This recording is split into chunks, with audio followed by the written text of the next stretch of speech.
আপনি একজন রাজনৈতিক কর্মী বা একজন রাজনৈতিক নেতা হিসেবে আপনার পিছনে যদি পাবলিকই না থাকে, তো আপনি কিসের রাজনৈতিক নেতা, কিসের রাজনৈতিক কর্মী? আপনার পিছনে যদি পাবলিকই না থাকে। মানুষ আমাদের উপর আস্থা রাখতে চাইছে, আমাদের উপরে অর্থাৎ বাংলাদেশ জাতীয়তাবাদের উপরে। এই আস্থা যদি নষ্ট করার জন্য কেউ কোনো কাজ করে, এমন কোনো কাজ করে যেটাতে আস্থা নষ্ট হবে, তাহলে ভাই তাকে তো আমাদের পক্ষে, আমার পক্ষে টানা সম্ভব না, টানবো না আমি তাকে, তাকে শেল্টার আমি দেব না। এখানে দলকে স্বার্থপর হতেই হবে।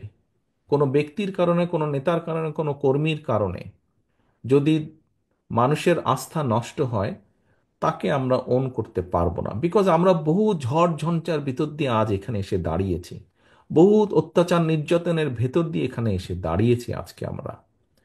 কাজেই আমাদের পক্ষে আর সম্ভব না। সমাজে যে খারাপ মানুষ নাই তা তো না, ভালো মন্দ সবকিছু মিলিয়ে মানুষ, কিন্তু যে খারাপ তার সাথে আমরা সম্পর্ক রাখতে চাই না। যে অন্যায় করে, যে কিছু করে, তার সাথে আমরা সম্পর্ক রাখতে চাই না। অন্তত এই ব্যাপারে আমরা মুখে বলবো একটা, কাজে করবো আর একটা, তা নয়।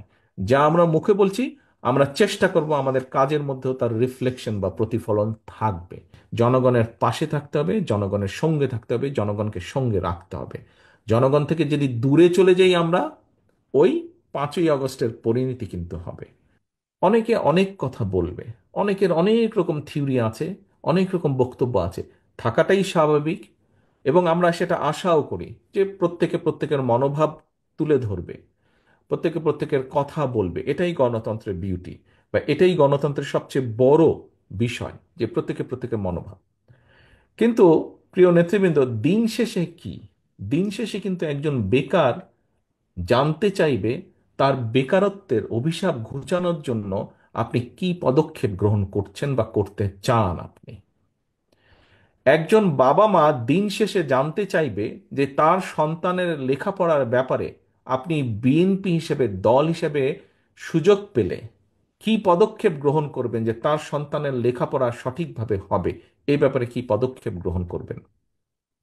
একজন পরিবারের বাবা মা বা পারিবারিকভাবে প্রত্যেক পরিবারের সদস্য জানতে চাইবে যে তাদের জন্য, তাদের চিকিৎসার জন্য বিএনপি নামক দলটি কি ব্যবস্থা গ্রহণ করবে যদি তারা দেশ পরিচালনার সুযোগ পায়। ব্যবসায়ীরা জানতে চাইবে যে তাদের ব্যবসা যাতে তারা নির্বিঘ্নে করতে পারে, বা মানুষ যাতে নির্বিঘ্নে সমাজে চলাচল করতে পারে, তার জন্য আপনি আইন শৃঙ্খলার ব্যাপারে কি ব্যবস্থা গ্রহণ করবেন। মানুষ দেখতে চায়, মানুষ জানতে চাইবে যে আইন আদালত নিরপেক্ষভাবে কোন রকম রাজনৈতিক হস্তক্ষেপ ছাড়া তারা তাদের কাজ করবে। এই ব্যাপারে আপনার কমিটমেন্ট কি? এইগুলো মানুষ জানতে চায়। মানুষ জানতে চায়। এই আপনাদের প্রশ্নের মাধ্যমেই এগুলো ফুটে উঠেছে। এখন আমাদের বিভিন্ন বিষয়ে বিভিন্ন থিওরি থাকতেই পারে। আমরা রাজনৈতিকভাবে কার সাথে যাব, কাকে গ্রহণ করব, কাকে গ্রহণ করব না, কার সাথে সম্পর্ক করব, কার সাথে সম্পর্ক করব না, এগুলো আমাদের ব্যাপার। এগুলা নিয়ে হয়তো মানুষ দেখবে, কিন্তু মানুষ তার দৈনন্দিন সমস্যার সমাধান, সবচেয়ে বড় একটা যেটা সমস্যা এই মুহূর্তে আছে, জিনিসের দাম বাড়ছে। নিত্য প্রয়োজনীয় জিনিস, চাল ডাল তেল নুন, এইসব জিনিসের দাম বাড়ছে। এইসব জিনিসের দাম বাড়ার ক্ষেত্রে আপনি কি পদক্ষেপ গ্রহণ করবেন? হয় জনগণের ইনকাম বাড়ানোর ব্যবস্থা করবেন, আর না হলে চেষ্টা করবেন যে কি কি চেষ্টা করবেন, কি কি পদক্ষেপ নেবেন জিনিসপত্রের দাম যাতে সহনশীল পর্যায়ে থাকে।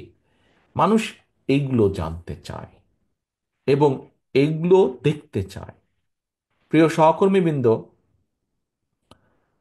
বাংলাদেশ জাতীয়তাবাদী দল আমাদের প্রিয় দল, যেই দলের জন্য আপনারা জীবনের বহু সময় ব্যয় করেছেন, যেই দলের জন্য আপনারা অত্যাচারিত হয়েছেন, নির্যাতিত হয়েছেন, জেল জুলুম খেটেছেন, যেই দলকে আজকে আপনারা প্রতিষ্ঠিত করে তুলেছেন, এই দলের মূল উদ্দেশ্য বা লক্ষ্যই হচ্ছে, অথবা এই দল যতবার অতীতে ছিল, যেমন এখানে একজন প্রশ্নকর্তা বলেছেন যে আমাদের বিউটি আপা, উনি বলেছেন যে শহীদ জিয়া, দেশনেত্রী খালেদা জিয়া যখন সুযোগ পেয়েছেন, ওনারা নারীদের জন্য কি কি পদক্ষেপ করেছেন, শিক্ষার জন্য কি করেছেন।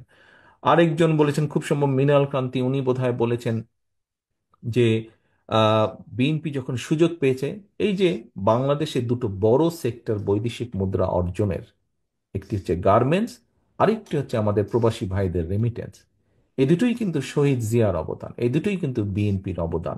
অর্থাৎ বিএনপি এই দুটোকে শুরু করেছে, তারপরে পর্যায়ক্রমিকভাবে এগিয়েছে, কম বেশি হয়তো পরবর্তী সরকার কেউ কম করেছে, কেউ বেশি করেছে, কেউ ভালো করেছে, মন্দ করেছে, সেটা হচ্ছে অন্য ব্যাপার, বা শুরু করেছে বিএনপি। কাজেই জনগণ জানতে চায় যে এরকম শিক্ষার ব্যাপারে, এরকম কর্মসংস্থানের ব্যাপারে যেভাবেই হোক আপনারা কি করছেন, এইগুলা করেছে, সেই জন্যই মানুষ দেখেছে, মানুষ করেছে। এখন আমাদের দায়িত্ব হচ্ছে যে আমরা কি চাই, কি করেছি, কি করতে চাই, দেশের জন্য ভালো কি করেছি, দেশের জন্য ভালো কি করতে চাই, মানুষের জন্য ভালো কি করেছি, মানুষের জন্য ভালো কি করতে চাই, এই কথাগুলো নিয়ে যাওয়া মানুষের কাছে। আজকে যে 31 দফার যেই কর্মসূচি বা কর্মশালাটি হলো, প্রিয় সহকর্মীবৃন্দ, এই কর্মশালাটি দেখেন ঢাকা থেকে প্রশিক্ষকরা এসেছেন, আপনাদের কাছে তুলে ধরেছেন, প্রত্যেকটা বিষয় আপনাদের কাছে তুলে ধরেছেন। এখন এইটি কি 31 দফা কি শুধু আমাদের জন্য, আমাদের দলের নেতাকর্মীর জন্য, তাই কি? 31 দফা কি শুধু আমাদের দলের নেতাকর্মীদের জন্য? তাহলে কাদের জন্য 31 দফা? 31 দফা কার জন্য? ইয়েস, দেশ এবং জনগণের জন্য। তাহলে এখানে আহ, খুব সম্ভব আয়েশা সিদ্দিকী, উনি একটি বলেছিলেন মহিলাদের ব্যাপারে যে ওনারা 31 দফা মানুষের কাছে নিয়ে নিয়ে যেতে চান।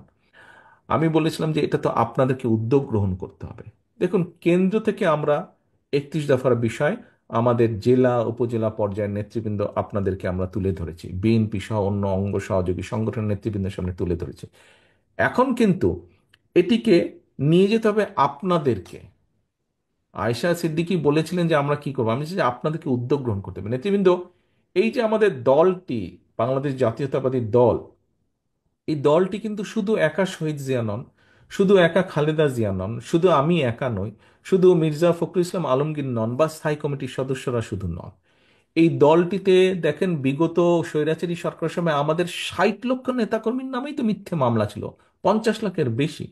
অর্থাৎ এই দলটি, আপনারা আজকে যারা সকলে বসে আছেন তারা, এবং সমগ্র বাংলাদেশে ছড়িয়ে ছিটিয়ে থাকা লক্ষ কোটি নেতাকর্মী আছে বিএনপির, প্রতিটি গ্রামে, প্রতিটি মহল্লায়, প্রতিটি ওয়ার্ডে, প্রতিটি উপজেলায়, প্রতিটি থানায়, প্রতিটি পৌরসভায়, জেলায় লক্ষ লক্ষ নেতাকর্মী আছে। এই সকলকে নিয়ে আমাদের এই দলটি, এবং এর বাইরে বিশাল একটি জনগোষ্ঠী রয়ে গিয়েছে, বিশাল কোটি কোটি মানুষ রয়ে গেছে। আমাদেরকে তাদের কাছে যেতে হবে। তাদের কাছে শুধু আমরা এই কয়েক ব্যক্তি যেতে পারবো না, আপনারা যদি না যান আমাদের পক্ষে যাওয়া সম্ভব না। আমাদের যেতে হবে সকলকে। প্রিয় সহকর্মীবৃন্দ, আজকে এই প্রশিক্ষণ করার উদ্দেশ্য হচ্ছে, এখন দয়া করে আপনারা জেলা নেতৃবৃন্দ আপনাদের সকল উপজেলা বা থানাদেরকে নিয়ে বসবেন, থানা নেতৃবৃন্দ আপনারা আপনাদের ইউনিয়ন বা পৌরসভা, এই সকলকে নিয়ে, নেতৃবৃন্দকে নিয়ে বসবেন, এবং আপনাদেরকে ছোট ছোট কর্মসূচি গ্রহণ করতে হবে। এখানে কোনো নির্দিষ্ট সময় নেই, আমরা সামনে একটি নির্বাচন আমাদেরকে পার হতে হবে। এই নির্বাচন পর্যন্ত আপনাদেরকে 31 দফা কর্মসূচির মানুষের কানে কানে নিয়ে যেতে হবে, ঘরে ঘরে নিয়ে যেতে হবে, যে 31 দফার ব্যাপারে, এই 31 দফা নামক একটি দফা আমরা দিয়েছি, 31টা, এখানে এই বিষয় আছে, আমরা এই কাজ করতে চাই তোমাদের জন্য। অনেকগুলো বিষয়, যেমন আপনাদের প্রশ্ন উত্তরে অনেকগুলো বিষয় উঠে এসেছে, আপনারা বলেছেন, আমরা বলেছি, আমাদের অবস্থান থেকে আপনাদের চেষ্টা করেছি আপনাদের প্রশ্নের একটি সন্তোষজনক জবাব দেওয়ার জন্য। ঠিক একইভাবে আপনাদেরকে জনগণের কাছে যেতে হবে। সহকর্মীবৃন্দ, জনগণকে নিয়ে এই দেশ, এই দেশের মালিক হচ্ছে জনগণ। এন্ড অফ দ্য ডে কিন্তু জনগণ ডিসাইড করবে আমরা পপুলার কি পপুলার না। এন্ড অফ দ্য ডে, দিনের শেষে এটা কিন্তু ডিসিশন নেবে জনগণ। কাজেই বক্তৃতা বিবৃতিতে মাঝে মাঝেই আমি একটি কথা বলি, জনগণের সঙ্গে থাকুন, জনগণকে সঙ্গে রাখুন, জনগণের সাথে থাকুন, জনগণকে সাথে রাখুন। প্রিয় নেতাকর্মীবৃন্দ, আমরা রাজনৈতিক দল, এখানে উপস্থিত প্রত্যেকটি মানুষ আপনার রাজনৈতিক কর্মী। আপনি একজন রাজনৈতিক কর্মী বা একজন রাজনৈতিক নেতা হিসেবে আপনার পিছনে যদি পাবলিকই না থাকে, তো আপনি কিসের রাজনৈতিক নেতা, কিসের রাজনৈতিক কর্মী? আপনার পিছনে যদি পাবলিকই না থাকে, ও আর নাম সর্বস্ব নেতা আপনি হবে, তো লাভ আছে কোনো ওরকম হয়ে? ওরকম হয়তো কোনো লাভ নেই। আমাদের একজন রাজনৈতিক কর্মী হিসাবে আমাদের সবচেয়ে বড় সার্থকতা কি? যখন এই যে আপনি ঘর থেকে যখন বের হন, আপনি ঘর থেকে বের হয়ে ধরেন আপনার নাম হচ্ছে গিয়ে হিরণ কুমার। তো হিরণ কুমার কি আপনি একা শুধু? হিরণ কুমার কি আরো শত শত হাজার হাজার হিরণ কুমার নাই? কিন্তু খেয়াল করে দেখেন তো, হিরণ কুমার হিসেবে আপনি যখন বের হন, মানুষের সম্মান বা সালাম আপনি যেটা পান ঘর থেকে দিনে বের হওয়ার পরে, আপনার মতো অন্য হিরণ কুমার যারা আছে তারা কি পাচ্ছে সেটা? তাদেরকে হয়তো কেউ চেনেই না। কিন্তু আপনি কেন পাচ্ছেন? আপনি এই জন্য পাচ্ছেন যে আপনি এই দলের একজন নেতা, সেই জন্য কিন্তু আপনি সম্মান পাচ্ছেন, মানুষের 10টা মানুষের সালাম পাচ্ছেন। এখন ভাই, কথাটা হচ্ছে যে 10টা মানুষ কেন সালাম দিচ্ছে? 10টা মানুষ সালাম দিচ্ছে যে আপনি বিপদে আপদে হোক বা তার ভবিষ্যৎ নিয়ে আপনি কাজ করেন, চিন্তা করেন। কিন্তু আপনি যদি এমন কিছু করেন যেটা তাকে আঘাত করবে, দুঃখ দিবে, আপনার পেছন থেকে সরে যাবে, আপনার পিছনে এখন আপনি সালাম পান, আপনি বের হলে মিছিল করলে সে এসে মিছিলে হয়তো অংশগ্রহণ করে, হয় মধ্যে থেকে বা পিছনে থেকে একজন সমর্থক হিসাবে। কিন্তু আপনি যদি এমন কোনো কাজ করেন যেটাতে সে আঘাতপ্রাপ্ত হবে, সে কি আপনার পেছনে থাকবে? সে কি পাবলিকটা আপনার পিছনে থাকবে? সে যদি না থাকে তো আপনি কিসের নেতা? আপনি কিসের নেতা? এবং এখন কিন্তু মানুষ অনেক সচেতন। এবং সহকর্মী বৃন্দ, আপনাদেরকে আমি একটি কথা বলি, এটা ব্যক্তিগতভাবে নিবেন না। কথাটি হচ্ছে, দেখুন, আহ, মানুষ আমাদের উপর আস্থা রাখতে চাইছে, আমাদের উপরে অর্থাৎ বাংলাদেশ জাতীয়তাবাদের উপরে। মানুষ অর্থাৎ দলমত নির্বিশেষে সাধারণ মানুষ যারা ভোটার এই দেশের, তারা বিএনপির উপরে আস্থা রাখতে চাইছে। এই আস্থা যদি নষ্ট করার জন্য কেউ কোনো কাজ করে, এমন কোনো কাজ করে যেটাতে আস্থা নষ্ট হবে, তাহলে ভাই তাকে তো আমাদের পক্ষে, আমার পক্ষে টানা সম্ভব না, টানবো না আমি তাকে, শেল্টার আমি দেব না। এখানে দলকে স্বার্থপর হতেই হবে। কোনো ব্যক্তির কারণে, কোনো নেতার কারণে, কোনো কর্মীর কারণে যদি মানুষের আস্থা নষ্ট হয়, তাকে আমরা ওন করতে পারবো না। বিকজ আমরা বহু ঝড় ঝঞ্ঝার ভিতর দিয়ে আজ এখানে এসে দাঁড়িয়েছি, বহু অত্যাচার নির্যাতনের ভেতর দিয়ে এখানে এসে দাঁড়িয়েছি আজকে আমরা। কাজেই আমাদের পক্ষে আর সম্ভব না যে কেউ নিজের বিষয়, নিজের স্বার্থ নিয়ে এমন কিছু করবে যেটা দলের স্বার্থকে আঘাত করবে, ক্ষতিগ্রস্ত করবে। তাকে আমাদের পক্ষে টানা সম্ভব না। হ্যাঁ, অনেকে ইদানিং কিছু কিছু লোক বলার চেষ্টা করে যে দেখুন, আপনারা নয় কি করছেন, আমাদের মধ্যে কেউ কেউ করেছে, কোনো কোনো সদস্য ভুল করেছে, বিভ্রান্ত হয়েছে, কিছু কিছু আপত্তিকর কাজ করেছে, আমরা আমাদের দলের সাথে তার সম্পর্কটা ছিন্ন করেছি। এতে কি হবে কেউ কেউ বলে, এতে কি হবে সেটা হচ্ছে পরের ব্যাপার। কিন্তু আমি আমার অবস্থান পরিষ্কার করেছি। হ্যাঁ, হয়তো সবগুলা ব্যাপার আমরা এরকম আরো কেউ কেউ করছে, আমরা হয়তো সবগুলা ব্যাপার অ্যাড্রেস করতে পারছি না। যতটুকু আমরা জানছি আমরা সাথে সাথে ব্যবস্থা গ্রহণ করছি, যখন যেটা জানবো ব্যবস্থা গ্রহণ করছি, আমাদের অবস্থান পরিষ্কার করছি। এখন ওই যে বললাম, কেউ যদি বলে হ্যাঁ আপনি বের করে দিলেন কি হবে, বের করে দিয়ে অন্তত একটি বিষয় আমি বলতে চাই। সেই বিষয়টি হচ্ছে, সমাজে যে খারাপ মানুষ নাই তা তো না, ভালো মন্দ সবকিছু মিলিয়ে মানুষ, কিন্তু যে খারাপ তার সাথে আমরা সম্পর্ক রাখতে চাই না। যে অন্যায় করে, যে কিছু করে, তার সাথে আমরা সম্পর্ক রাখতে চাই না। অন্তত এই ব্যাপারে আমরা মুখে বলবো একটা, কাজে করবো আর একটা, তা নয়। যা আমরা মুখে বলছি, আমরা চেষ্টা করব আমাদের কাজের মধ্যেও তার রিফ্লেকশন বা প্রতিফলন থাকবে। সেজন্যই আমরা ব্যবস্থা গ্রহণ করছি। একটি রাজনৈতিক দল হিসাবে, একটি সংগঠন হিসাবে যেটি আমরা সর্বোচ্চ করতে পারি, আমরা সেটিই করছি, সেটি করার চেষ্টাই আমরা করছি, সেটি ইনশাল্লাহ আমরা করব। এখন আমরা যদি আজকে সরকারে থাকতাম, তাহলে আমরা যেটা করতে পারতাম, যারা এসব কাজ করছে দলের সাথে তাদের সম্পর্ক আমরা ছিন্ন করতাম তো অবশ্যই, একই সাথে দেশের আইন অনুযায়ী আমরা তাদের বিরুদ্ধে ব্যবস্থা গ্রহণ করতে পারতাম। কিন্তু সেই অবস্থানে এই মুহূর্তে আমরা নেই, সেই অবস্থানে এই মুহূর্তে আমরা নেই। কাজেই সেই অবস্থানে যদি ইনশাল্লাহ আমাদের যাওয়ার সুযোগ হয়, আজকে যেমন শুধু দলের সাথে সম্পর্ক ছিন্ন করছি, এর পরবর্তীতে সরকারি অবস্থানে থাকলে তখন যেহেতু আমাদের একটি সুবিধা থাকবে, অন্যায়কারী যেই হোক না কেন, আমরা মুখে যেটা বলি আমরা সেটা বাস্তবায়নের চেষ্টা করব। এর কোনো নড়চড় হবে না, এর কোনো নড়চড় হবে না। কারণ কারণ জনবিচ্ছিন্ন যদি হয় কেউ, একটি রাজনৈতিক দল, রাজনৈতিক নেতা, রাজনৈতিক কর্মীরা যদি জনবিচ্ছিন্ন হয়, জনবিচ্ছিন্ন হলে, জনগণের বিরুদ্ধে, দেশের বিরুদ্ধে কাজ করলে কনসিকুয়েন্সেস বা পরিণতি কি হয়, ভাই আমরা 5ই আগস্ট দেখেছি, দেখেছি না আমরা? 5ই আগস্ট দেখেছি। 5ই আগস্ট থেকে অনেক কিছু আমাদের শেখার আছে। 5ই আগস্ট থেকে অনেক কিছু আমাদের বোঝার আছে। কাজেই প্রিয় সহকর্মীবৃন্দ, আমরা 31 দফার কর্ম প্রশিক্ষণ আজকে করেছি। এই 31 দফার সাথে সাথে 31 দফা যেমন জনগণের কাছে নিয়ে যাব, 31 দফার মাধ্যমে আমাদেরকে রিয়েলাইজ করতে হবে, আমাদেরকে একটি বাস্তবায়ন করতে হবে। জনগণের পাশে থাকতে হবে, জনগণের সঙ্গে থাকতে হবে, জনগণকে সঙ্গে রাখতে হবে।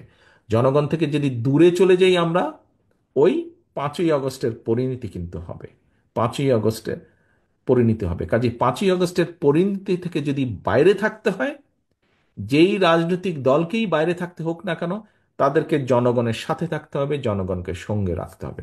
আমি জানি সারাদিন আপনারা এখানে আছেন, অনেকে অনেকক্ষণ ধরে এই প্রশিক্ষণের মধ্যে আছেন, ধৈর্যচ্যুতিও ঘটছে আর অনেকেরই।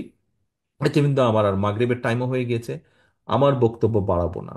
সহকর্মীবৃন্দ, আজকে আপনারা সারাদিন এখানে কষ্ট করেছেন, কিন্তু এই কষ্টটাকে যদি আমরা সঠিকভাবে কষ্টের মূল্যায়ন করি, আগামী দিন আমরা ভালো কিছু করতে সক্ষম হব। আগামী দিন ভালো কিছু করতে সক্ষম হব, যার সুফল দেশ, দেশের জনগণ পাবে। রাজনৈতিকভাবে আপনি এবং আপনার দল, প্রিয় দল বাংলাদেশ জাতীয়তাবাদী দলও পাবে সেই সুফল।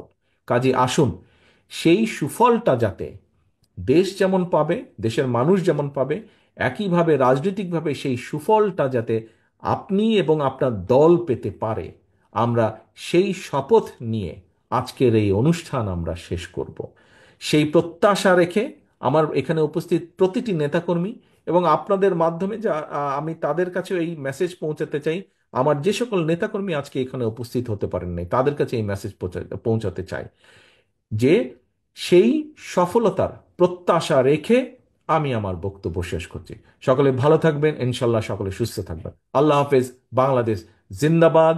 বাংলাদেশ জাতীয়তাবাদী দল জিন্দাবাদ। আসসালামু আলাইকুম।